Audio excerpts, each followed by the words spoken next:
Ever since the election, the media has been doing their traditional chant that makes you think, what is the difference between Channel 9 and those savages in Temple of Doom? Labor needs to have a long, hard look at itself and reflect on what it got wrong. And the Labor Party is right there with them chanting, I'm sorry, we actually put policies to the public instead of, go the Sharks! Then on resigning as opposition leader, Bill Shorten said one line. Which was, yeah, I'll take some of the blame, but come on. As if the hundreds of millions of dollars and blatant media bias against me wasn't at least a factor. The media, from ABC to Sky, went apeshit. Oh my God, it's Corey Bernardi refusing to take his glasses off all over again.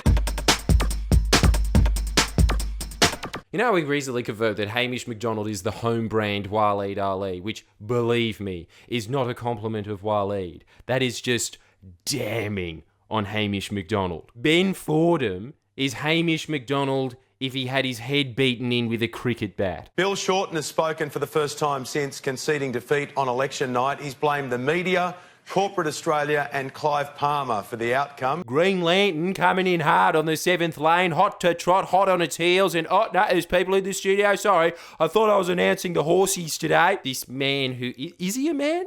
Is he a cinder block in a suit? I don't know. He's hosting this fair and balanced panel consisting of the last Jacovosaur on Earth, Campbell Newman, and real life, how about my own mate? Murdoch dimwit number 157, Rita Panay, who, what a much needed voice in Australia, has the exact opinion of Rupert Murdoch, which would explain why she starts her statement with such an original witticism. Ow! Oh, Rita, it's everyone's fault but Bill. My goodness, they do say there's a 5 stages of grief, and I think he's caught in the very first stage, which is denial. Who on earth is still amused by that done to death and its carcass is currently being flogged in an open sewer cliche? And I think he's caught in the very first stage, which is denial. There is just no acceptance there. Yep, should have guessed. Ben Footy Fordham right there with the emotional support coming up the centre wing if she needs it. Fuck, are you some kind of fucking philosopher? That's some pretty fucking insightful shit. High school English teachers, back me up.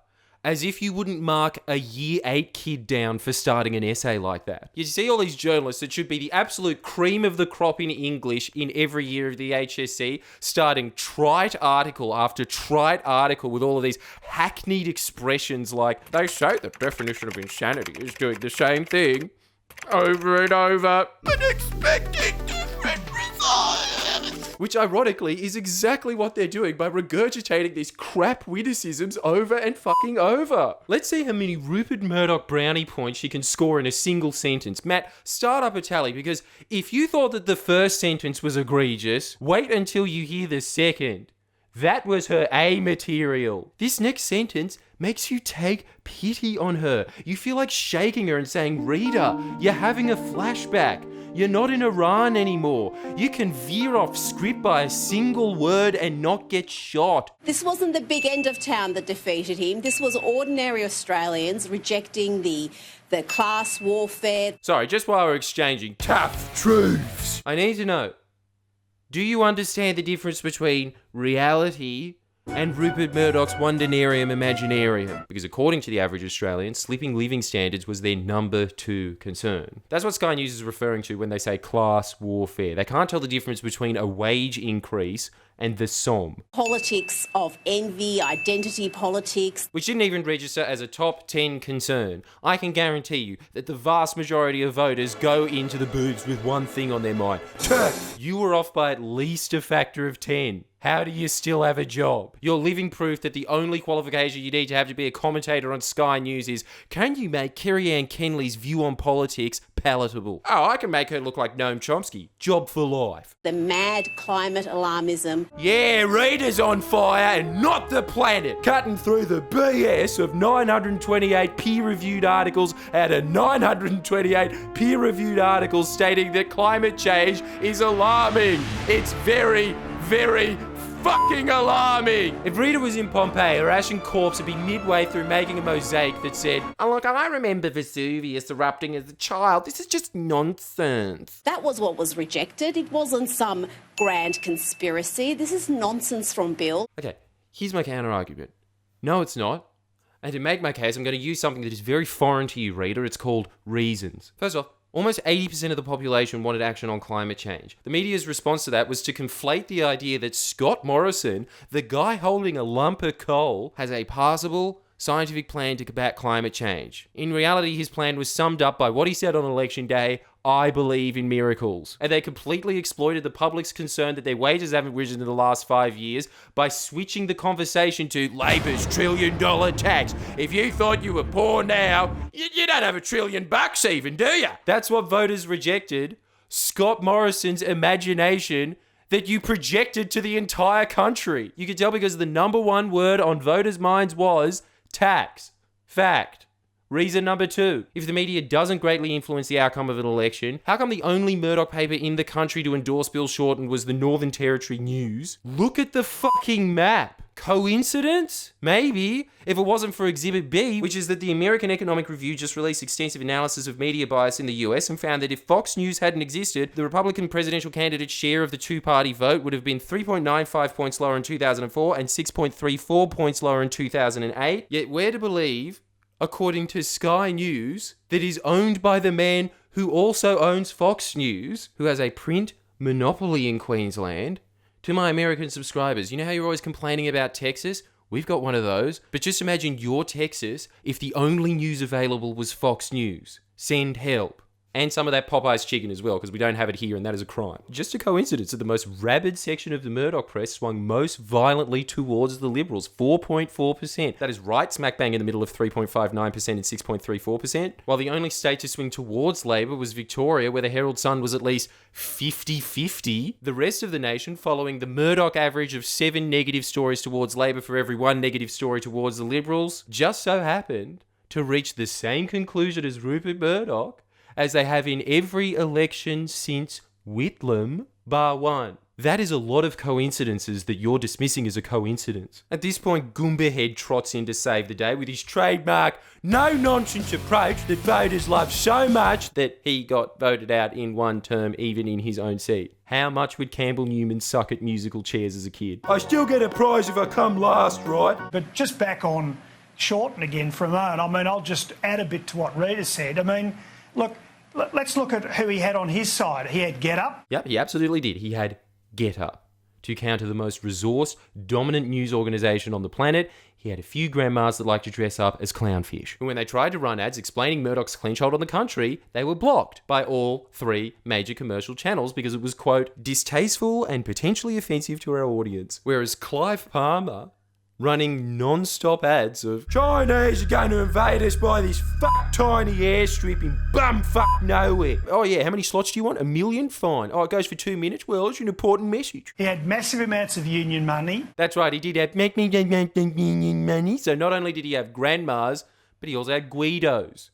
Guidos with $6 million to counter Clive Palmer's $80 million ad spend. I mean, to say that was a David and Goliath battle, I am sure that David would look at those odds and go, you know what, I am just going to move to New Zealand. I mean, I probably should just live there anyway. I am a shepherd. He had the ABC. I've made numerous videos pointing out how pro-coalition the ABC is that you could check out. I highly recommend you do that instead of actually watching the ABC, as in this day and age, it's just, you're watching Waiting in a Queue at the Bank, the channel. But if you do watch the ABC, I can guarantee you will come to the same conclusion as has their audience, where 2/3 of their own complaints are stating that it's too biased towards the coalition. But Campbell, put aside all that. This is just between you and me. You're on Sky News, so one fan of common sense to the other. The ABC is government funded.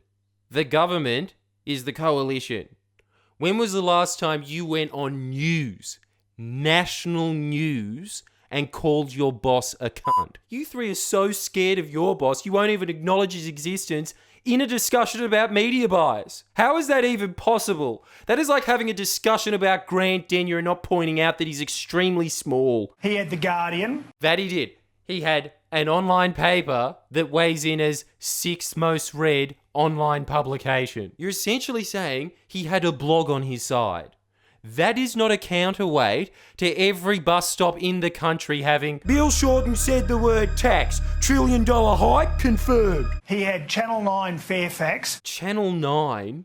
He might as well have said he had Rupert Murdoch on his side. Scott Morrison was on his side. Fairfax, yeah, they did endorse Labor for the 6th time in their entire history's publication. Look at them. I'd be so happy about that if anybody actually fucking read the Sydney Morning Herald anymore. A last-minute endorsement, like some of the Murdoch papers did to Kevin Rudd in 2007, does not make up for months of hounding them where they were following the exact same narrative that was set up by the Australian because they're the most resource paper in the country. They have most of the journalists in Canberra, so they set the agenda. If you want to know what Fairfax, Channel 9, the ABC, SBS is going to talk about tomorrow, read the Australian today. Frankly, in most elections, the Conservatives don't have that level of support.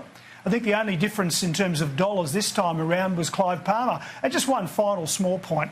He made the statement, hundreds of millions of dollars. Classic Bill Shorten hype. Classic Bill Shorten hype? The guy that looks like the manager at the Roads and Maritime Service? Hype? Now, the only thing that is hype is that your political opinion is worth shit. You are one of the biggest political losers in history. You should be in this hall of failures that just has you and Gerald Ford, and no one can be bothered to tell the difference between who you two are. It's probably just the same statue twice. No one would notice because no one can be bothered to look into your careers. I mean, we're hearing that Palmer spent about 60, maybe to 80 million. Yep, so even you admit $80 million, $60 million.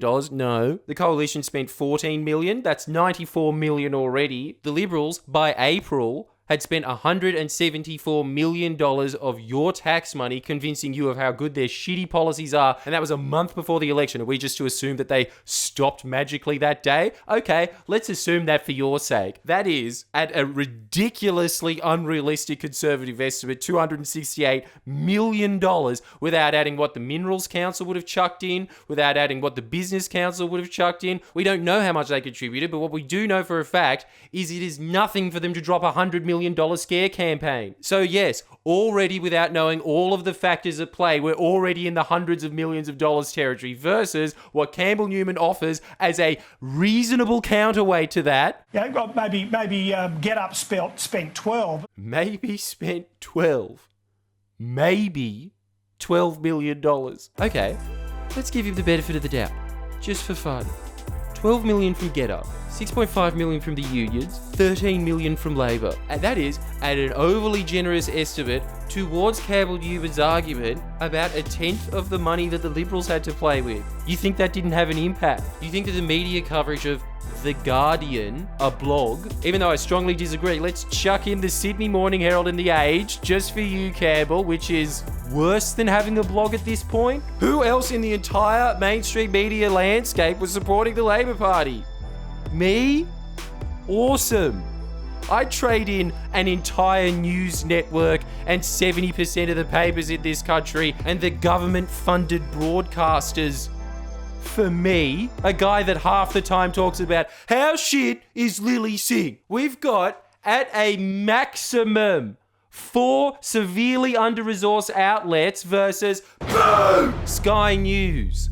I politely disagree. Like the video. Please share and comment below. Comment.